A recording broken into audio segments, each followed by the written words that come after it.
I turned 72 in March, though I don't feel a day over 71 until my knees remind me otherwise. The house is quieter these days, too quiet, really, but you grow used to the kind of silence that settles after a spouse dies. It becomes part of the wallpaper. You stop fighting it. That Thursday, April 11th, 5:42 p.m., I was standing in my kitchen staring at the roast chicken I'd packed into a plastic container. Melissa, my daughter-in-law, had texted earlier. Dinner at our place tonight, 7 p.m., don't bring anything. Which, of course, meant bring something because Melissa believes courtesy should be implied, not spoken. So I packed the chicken anyway.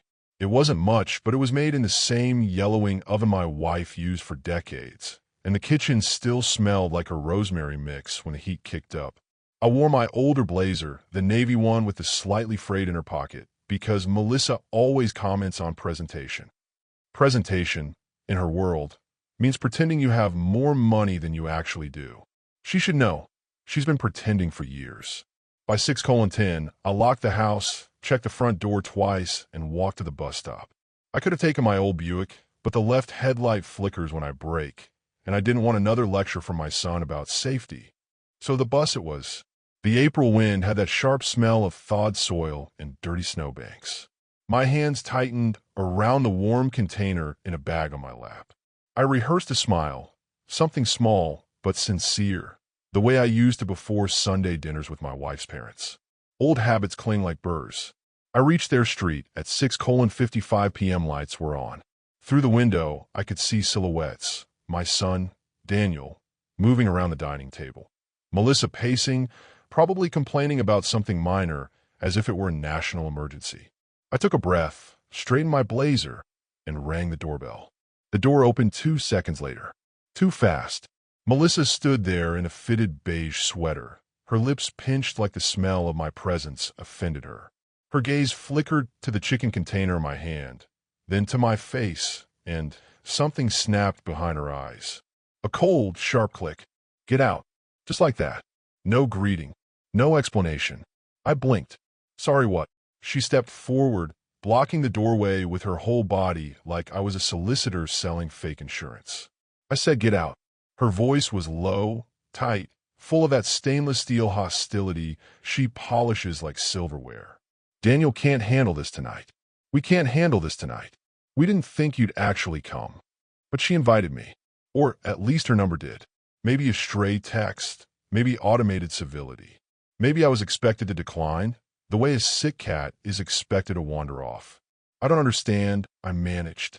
My throat felt dry, like it was filled with dust. Behind her, I glimpsed Daniel's shadow. He didn't come forward, didn't say hello, didn't even turn around. Just kept arranging plates like my presence was a scheduling conflict. Melissa, I tried again, softer this time. Is everything all right? She stared at me, lips tightening. It will be, once you leave. A wind cut across the porch, lifting the bag in my hand. The chicken inside still warm, still hopeful. I felt something small collapse inside me. Humiliation at 72 stings worse than at 17. At 17, you can spit back. At 72, you stand there with a plastic container of chicken and realize you've become an inconvenience. I stepped back, and that's when I heard her voice. Frank. I turned.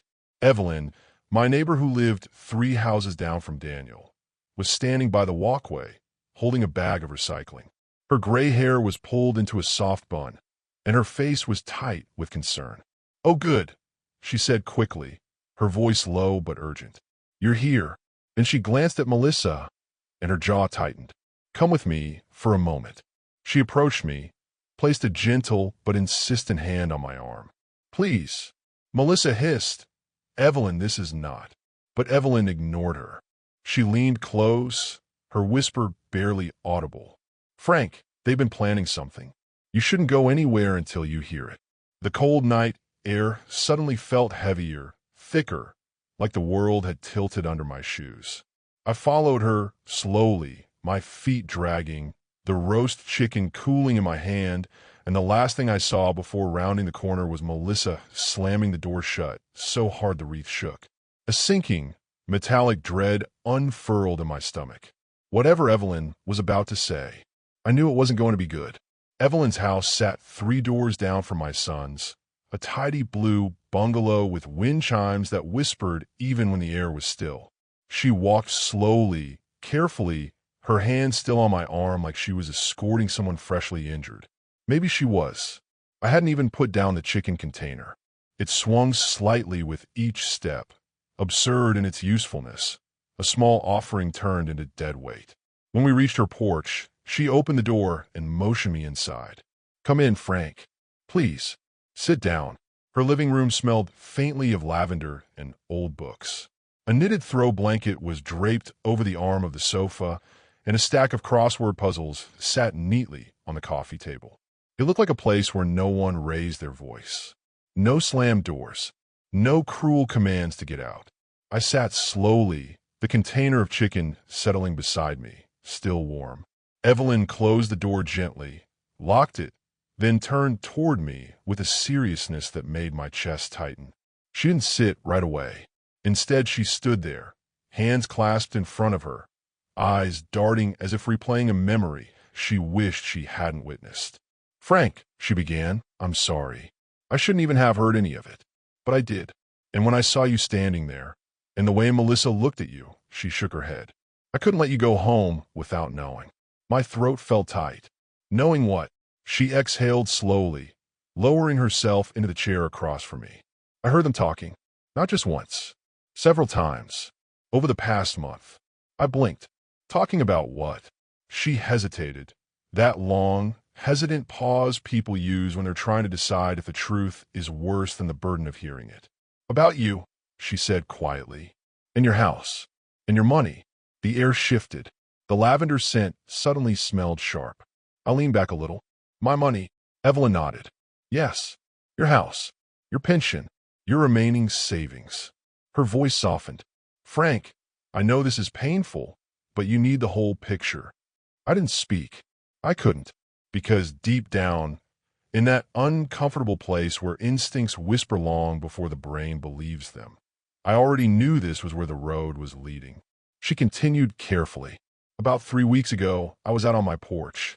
You know how sound carries on this street, especially when windows are open?" I nodded numbly. I'd always hated how their house trapped the summer heat. The windows were often open. "Well," I heard Melissa first. Her voice carries more than she knows. She was upset. I think they thought they were alone. I stiffened. "I heard her say," Evelyn went on, "that you were sitting on resources you weren't even using." Her words, not mine. I looked down at my hands. Liver spots, veins, all the signs of years lived. I felt suddenly exposed, like my age had become a ledger they were reviewing. "What else?" I murmured. Evelyn tightened her fingers around the armrest. She said it wasn't fair that Daniel had to struggle while you had a paid-off house worth. I think she said something around 400,000. She kept repeating that number. I felt something heavy fall inside my chest. My house was worth around that. Yes, Maplewood had exploded in value the last few years. I've been saving it for Daniel eventually, or maybe my granddaughter, Lily, when she grew older. But I had time, or I thought I did. Evelyn wasn't finished. She talked about your IRA. The number she said was, she frowned, concentrating. 148,000, I think. Accurate. Too accurate. And she said, again, her words, "He's old enough now not to notice if a bit gets moved around." My heart clenched so hard I felt heat crawl up my neck. Evelyn's voice shook. "Frank, they were talking about taking control of your finances, forcing you to downsize, possibly moving you to a facility so they could refinance or sell your home." I sat very still, very, very still. It felt like sitting inside a collapsing mine shaft, but quietly because you don't want to disturb the dust. "I heard Daniel too," Evelyn added gently now. He wasn't yelling. He sounded tired, but he didn't stop her. He said something like, "Dad won't make a fuss. He trusts us. We just need to get the paperwork right." Paperwork. That word hits different at 72. It has edges. "What paperwork?" I forced out. Evelyn hesitated. "Melissa mentioned a power of attorney." My stomach tightened. "A what?" She said it'd be easier if you signed it willingly. But she also said, and I quote, "There are ways to make him think he has to." Evelyn's voice cracked. "Frank, She said it so casually, like it was a strategy, not your life. I swallowed, though my throat felt like paper. And then Evelyn whispered, "This morning." I heard them again. I looked up sharply. She continued. They were arguing. Really arguing. She said she texted you that you should come tonight because she wanted to get it over with. She said if you signed the papers tonight, they could start the refinance by Monday. I stared at her. "So, when you showed up," Evelyn said softly, "and she told you to get out?" I realized she must have changed the plan. Maybe Daniel wasn't ready. Maybe something shifted. But none of it felt right, Frank. Not one bit. My pulse thudded. The chicken beside me had gone cold. The evening, what I thought was a quiet family dinner, had been a trap. Or at least the prelude to one. And the worst part, Evelyn added, voice trembling slightly, is that they didn't talk about you the way family should talk. There was no concern, no gentleness, only entitlement. Entitlement. The word fit Melissa like a glove. I closed my eyes for a moment, not to cry, just to steady myself against the sense that the world had tilted sideways. After a long silence, Evelyn leaned forward and placed a delicate, warm hand over mine. "Frank, you need to protect yourself." I nodded slowly, because now I understood the hostility at the door, the urgency, the fear behind Melissa's sharp words. I wasn't just an inconvenience. I was an obstacle, a financial one, and obstacles get removed. But they'd underestimated me. I might have been 72. I might have been quiet. I might have been grieving and alone. But I wasn't stupid, and I wasn't done. Not by a long shot. I didn't sleep that night. Not a minute. I lay in bed staring at the ceiling, listening to the old radiator hiss like it was whispering warnings through its iron lungs. Every time I closed my eyes, I saw Melissa's face at the doorway, blank, irritated, like I was a solicitor interrupting her dinner prep, and Evelyn's trembling hands. And the number, $148,000. It echoed like a loose window pane in a storm. By 4:30 a.m., I had given up on sleep entirely. I got up, made coffee, instant, bitter, and stood in the kitchen staring at the calendar. April 12th, a Friday, a good day for paperwork. I'd spent my whole life believing in slow, steady steps. Buy the tools before you need them, check the oil before the light comes on, read the fine print before signing anything. My son, he inherited my walk but not my caution. The first place I went was the garage, or what passes for one. A narrow, drafty shed behind the house, full of boxes I hadn't opened since my wife died. The smell of old cardboard and machine oil hit me in the face like a handshake from the past. I pulled down 3 boxes labeled taxes 2010 to 2022, house, deed/repairs/paperwork, bank/insurance/pension. The tape peeled like dried skin. Inside were folders, envelopes, letters from banks, mortgage statements from decades ago, and my original deed, yellow but mine. The house was paid off 8 years earlier. I remember the day, October 3rd, 2016. My wife and I opened a cheap bottle of sparkling wine and toasted the kitchen cabinets because there was no one else around to celebrate with. I remember the taste, sweet, cheap, joyful. I swallowed hard and kept sorting. By 6:15 a.m. I had a pile of documents laid across the dining table. My reading glasses slid down my nose every 5 minutes and my lower back burned, but I kept going. Piece by piece, the picture sharpened. I found my recent bank statements and immediately noticed something wrong. Suspicious activity alert, March 29th. Login attempt denied, April 1st. Customer verification call missed, April 8th. 3 incidents, all within 2 weeks. The notes said, suspicious login attempt from a new device. And the IP location? Daniel's neighborhood. I stared at the line for a long time, letting the betrayal sink through the paper like spilled ink. Then I found another letter, this one from Pine Ridge Credit Union. Your refinance request could not be processed due to incomplete documentation. Refinance request. I had not submitted one. The date, April 5th. The applicant name field, Franklin A. Turner, my full legal name. But the signature box? Blank. My hands tightened so sharply the paper almost tore. Next, I opened the envelope from my insurance provider. I'd ignored it for weeks, thinking it was another statement. Inside was a letter about a policy beneficiary change request, filed on March 24th. Someone had tried to update the beneficiaries. Someone with my social security number. Except they got the last digit wrong. Melissa always did misremember things when they didn't benefit her. I read the page again, slower this time. The sentence that hit me hardest was, "Please visit any office in person for further verification of your identity before we proceed." The company wanted to protect me. Melissa wanted to use me. The contrast burned. At 8:10 a.m., after 3 hours of sorting and swearing under my breath, I found a last straw, an email printout from my state retirement office, notifying me of an online attempt to update my contact information. Someone had entered a new phone number for me, a number I didn't recognize, a number with Melissa's area code. It was as if someone had taken the edges of my life, the financial borders, the official documents, the pieces that define adulthood, and begun slicing them thin, hoping I wouldn't notice until nothing was left but scraps. Paper cuts, invisible but deep. At 9:00 a.m. sharp, I was standing in line at First Pioneer Bank. The teller, a young woman named Hannah with kind eyes and eyeliner thicker than her patience, looked up as I approached. "Good morning, Mr. Turner. How can we help you today?" I handed her the 3 letters. "Someone's been trying to access my account." Her expression snapped into professional seriousness. "Okay," she said, and typed quickly. "Let me check. Yes, we've had multiple flagged attempts." "Do you know who?" I asked, trying to keep my voice even. She hesitated, not because she didn't know, but because she had to decide how much she was allowed to say. She lowered her voice. "The attempts came from a device listed under a household you visited before." Another glance at her screen.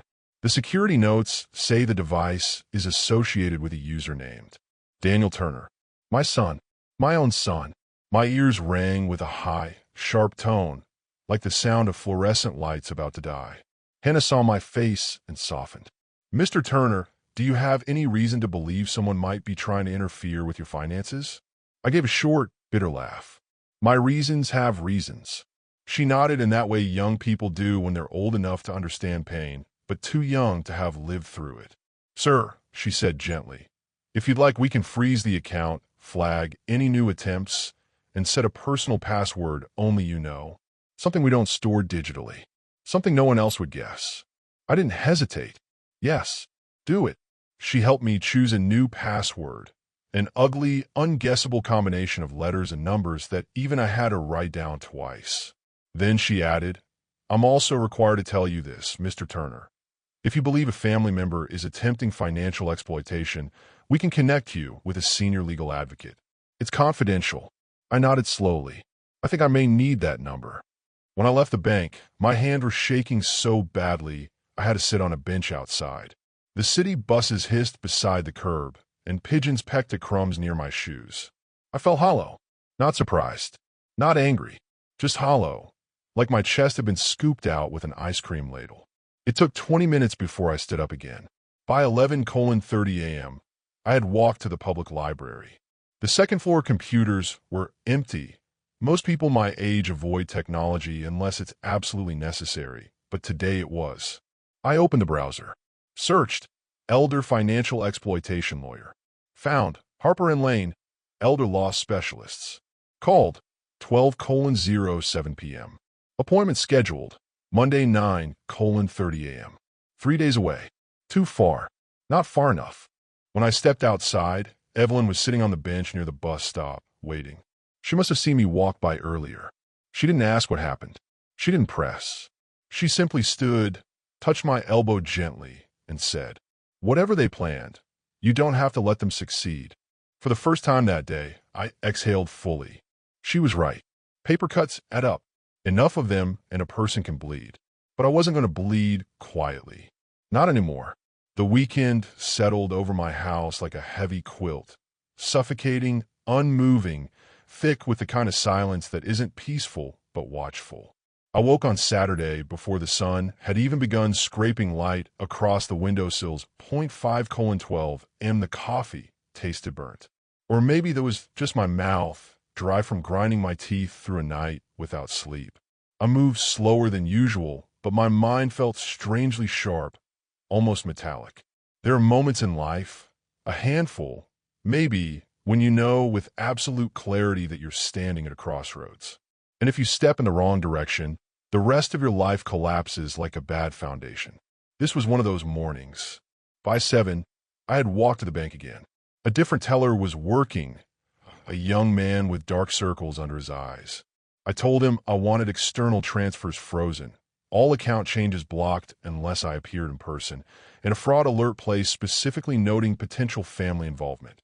The man hesitated for only a second, the way people do when they suddenly realize the world contains uglier possibilities than they expected, and then typed it all in. "You're doing the right thing," he told me. Maybe I was. Maybe doing the right thing still hurt like hell. Back home, I went to the garage and dug through boxes that hadn't been opened since my wife died. Dust rose in soft clouds, settling into my hair, my sleeves, the creases of my hands. I hauled out a cardboard box labeled bank/insurance/pension, another labeled taxes, and a third one that simply read house. I brought them inside and spread everything out on the dining table. Statements, tax forms, the old deed to the house, letters from insurance companies, printed emails, receipts. The clutter of an entire adulthood. I spent hours sorting and documenting. I bought a cheap spiral notebook from the library vending rack, blue cover, wide ruled pages. On the first line, I wrote in capital letters, "Document everything." And I did. Every suspicious login attempt, every fraudulent refinance request, every date Evelyn had overheard Melissa's scheming. My handwriting looked uneven, shaky with anger or age. I couldn't tell which, but the words were clear enough. By late morning, I was sitting at a computer on the second floor of the library, filling out a detailed intake form sent to me by a lawyer named Harper from Harper & Lane. Elder law specialist. I had scheduled an appointment for Monday. 3 days away. The form asked blunt questions, whether family members had pressured me, whether anyone had attempted to take control of my assets, whether I feared being manipulated. It felt like taking a test I never imagined I'd have to study for. At the bottom of the form it said, "What outcome do you want?" My first instinct was to write something sentimental, that I wanted the son I used to know. But that man was gone, or maybe he had never been there in the first place. So instead I wrote the truth. I want control of my own life. Around early evening, there was a knock on my door. 3 sharp raps. Daniel. His knock was unmistakable, impatient, authoritative, a man who never learned how to arrive gently. "Dad, it's me." When I opened the door, his expression told me everything. He wasn't here to apologize. He was here to do damage control. We sat in the living room, him on the couch, me in my wife's old armchair. He started slow, careful, rehearsed. "Dad," Melissa told me what happened. She said you seemed confused. I looked right at him. I understood everything perfectly. He shifted, uncomfortable. "We're just trying to help. You're alone in that house. Mom would have wanted you somewhere easier. I hate when people use the dead as currency. You know what your mother wanted?" I said, "For me to still have dignity." He kept pushing, circling back to safety and responsibility and long-term planning. Then, eventually, inevitably, he nodded at some unseen script. "No one's talking about paperwork." A sloppy lie. Melissa would have performed it better. I told him calmly that I already knew, that everything was documented, that my accounts were protected, that every attempt to impersonate me, every fraudulent request, every overheard conversation, it had all been recorded. Watching my son's face go still was like watching ice form on glass. He looked at me as if someone had killed the illusion he'd been living in. When he left, he didn't say goodbye. On Sunday, Evelyn stopped by with a container of oatmeal cookies. She sat with me in the kitchen, her hands wrapped around a mug of lukewarm tea. She listened and nodded and didn't pretend anything was less awful than it was. Before she left, she pressed a folded piece of paper into my hand. "I wrote down the dates and times I overheard them," she said quietly, "just in case." I unfolded it after she'd gone. 6 dates, 6 short notes, each one stabbed deeper than the last. Monday morning, I arrived at Attorney Harper's office. She had silver hair, calm eyes, and the posture of a woman who had dragged hundreds of older clients back from the edge of similar cliffs. I laid everything out, my notes, the bank alerts, the refinance letter, Evelyn's timestamps, Daniel's visit. She listened without interrupting. When I finished, she leaned back and folded her hands. "Frank," she said, "you're in a textbook exploitation attempt." Hearing it labeled so plainly felt like being slapped and steadied at the same time. She moved quickly, drafting documents, advising legal protections, arranging the formation of a revocable trust. "Your house goes into the trust," she explained. "Effective immediately. It means no one can force you to sign anything, and no one can touch the equity. You remain in full control. We revoked any prior powers of attorney, real, attempted, or forged. We set strict limits on anyone contacting my financial institutions on my behalf. We filed a protective notice with the county clerk. By noon, the trap was complete. Quiet, clean, invisible. Daniel and Melissa would never know it existed until the moment they tried to step into it.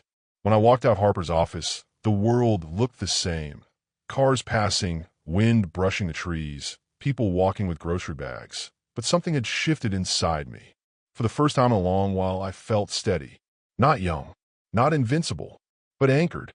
I might have been 72, but I was not done. And I was no one's easy target. Not anymore.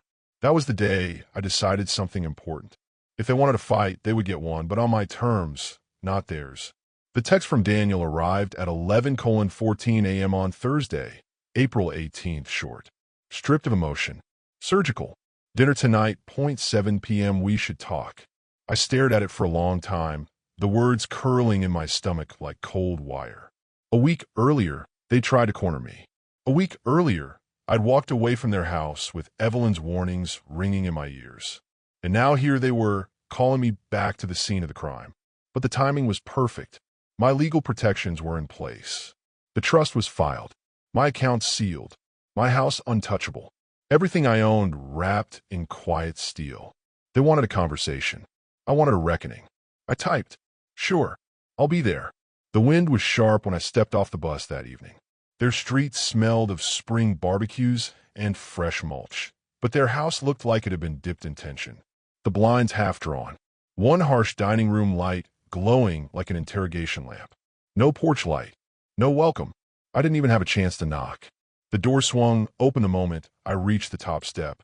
Melissa stood there in a pale blouse, her smile stretched tight enough to crack porcelain. Behind her, Daniel hovered like a shadow that hadn't figured out which direction to lean. "Frank." "Good," she said, her voice sticky and brittle. "Come in." I stepped inside. The air smelled of lemon polish and anticipation. Cold, metallic, bracing. No food on the table. No plates filled. Just a stack of papers neatly staged beside a capped pen. Their real menu. We sat, Daniel at the head, Melissa beside him, and me at the far end, the seat reserved for afterthoughts.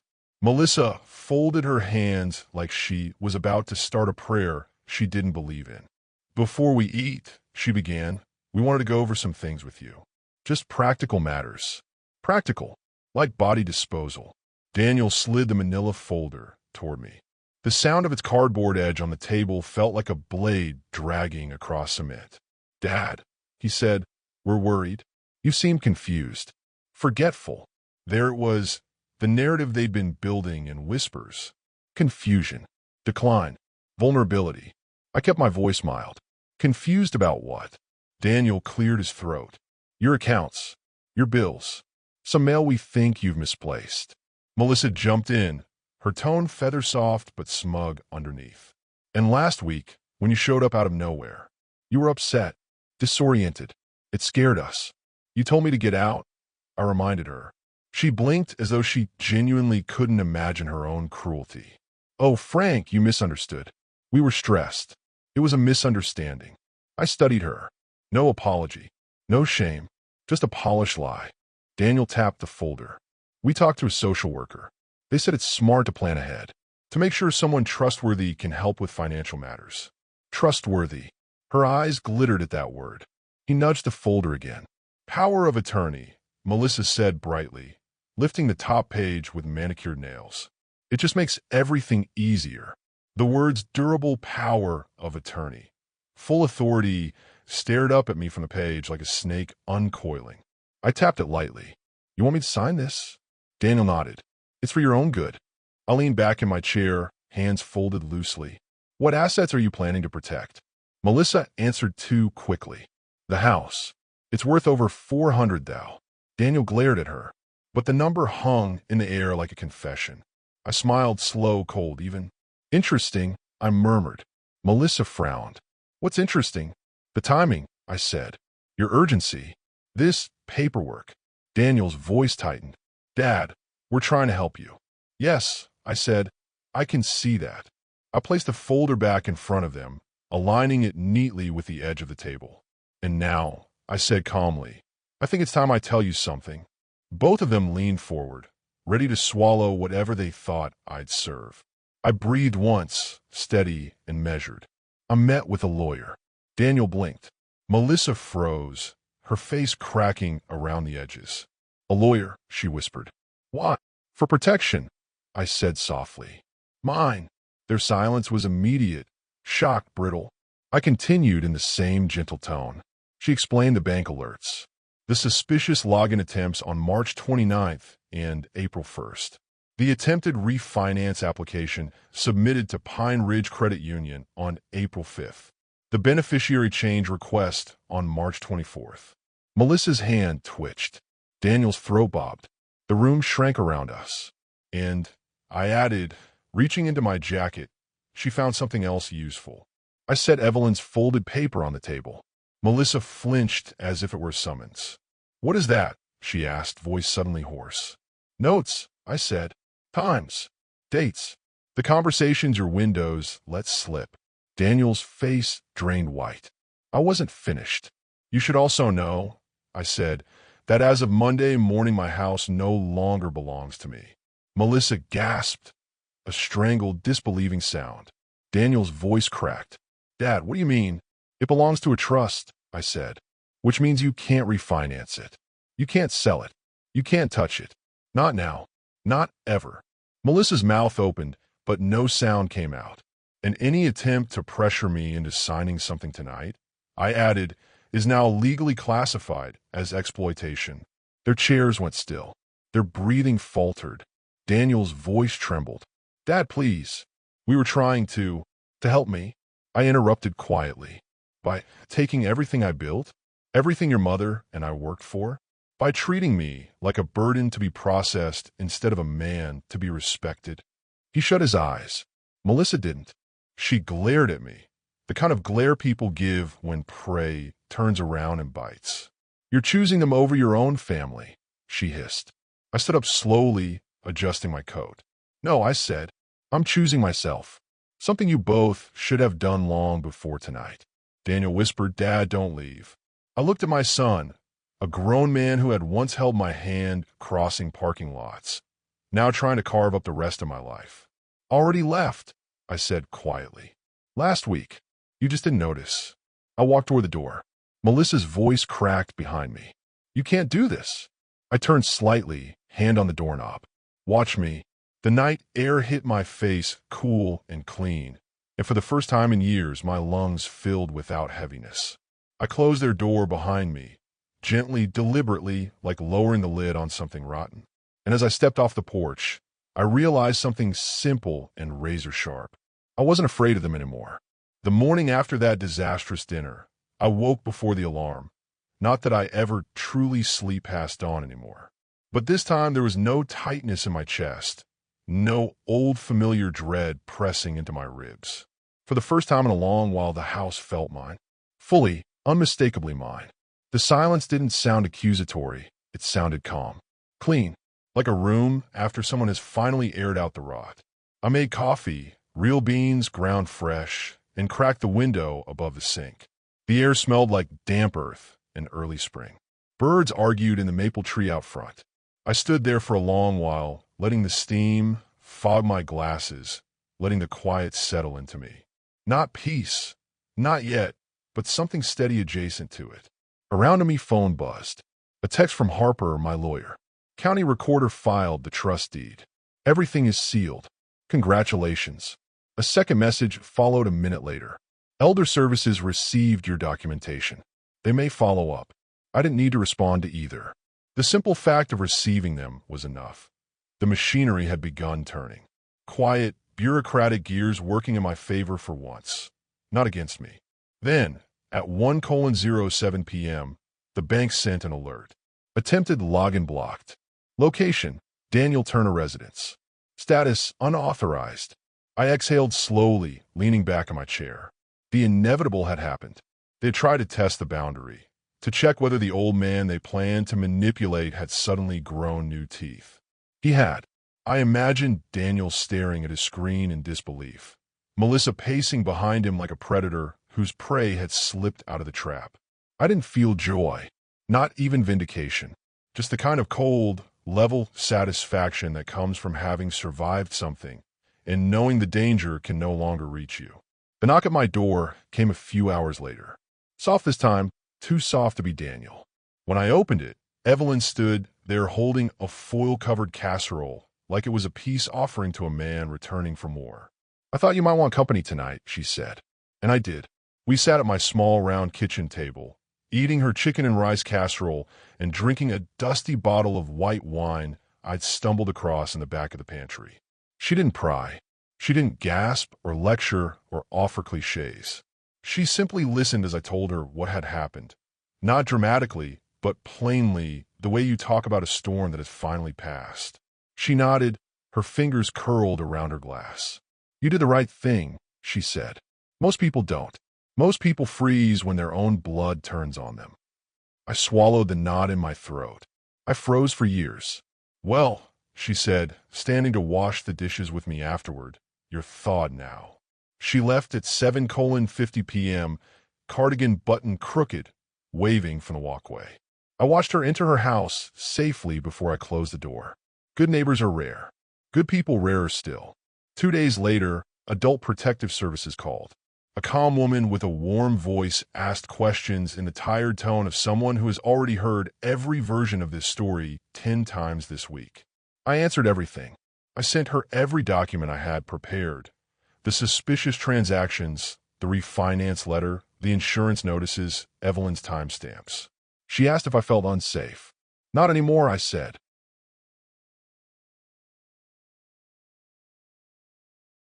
She didn't say it outright, but I heard the truth tucked inside her silence.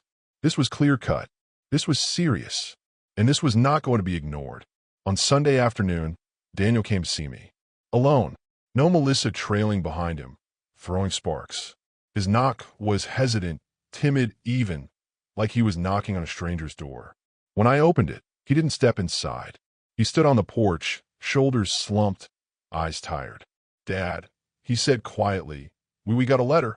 Of course they had. From my lawyer, formally notifying them that the trust was active, their access revoked, and any further interference would be treated as legal exploitation. The kind of letter that stops people in their tracks. "Dad," he tried again, "this isn't what I wanted." I studied him, the man my son had become, the man I had raised, the man who had let greed, pressure, or fear twist his reasoning. "You meant to protect yourself," I said. "Not me." His eyes glistened, though he tried to blink the shine away. "We're still family, aren't we?" he asked, voice cracking on the last word. There it was, the question that broke something inside me, not painfully, but cleanly, like snapping an old branch you've been pretending wasn't dead. "Yes," I said, "we're family. But family doesn't get to control my life. And it certainly doesn't get to steal it." He nodded slowly, absorbing the words like sand takes water, heavily, silently, with no promise of growth. He walked away without another word, and I did not follow. A month later, I rewrote my will. Not out of revenge. I'm too old for revenge, and too tired for pettiness, but out of clarity. The kind of clarity that arrives only after a brush with betrayal. Daniel wasn't cut out entirely, but the bulk of my estate went somewhere new, a scholarship fund for kids from working families who can't catch a break. If my life was going to mean anything beyond its own borders, let it mean opportunity for someone who wouldn't waste it. And then, suddenly, spring arrived in earnest. One morning in late May, sunlight filled the kitchen like warm syrup. Evelyn was outside, tending to her flowers, humming softly. I stood at the window with a mug of strong coffee, watching her stoop over her garden bed, watering her peonies with the tenderness of a person who knows how fragile things become when they're neglected. The house creaked behind me, an old house settling, breathing alive. Safe. Mine.